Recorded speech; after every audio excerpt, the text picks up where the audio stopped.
Hello mga kasibon. So, nandito tayo.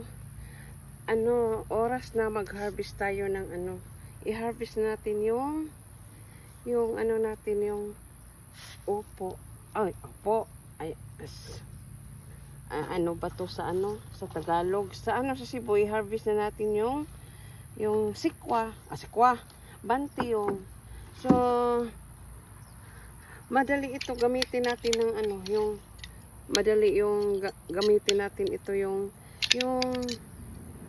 PVC cutter, universal to para sa akin, PVC hose. So yun ang ginagamit ko. So i-try natin dito, i-harvest natin yung yung banti yung. So yung may mga tinik-tinik na masakit to. So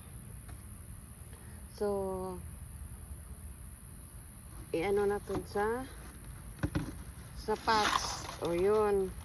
So i-try natin.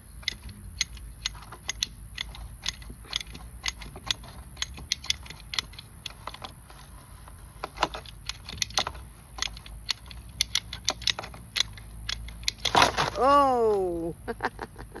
Diba? Oh, ayun na.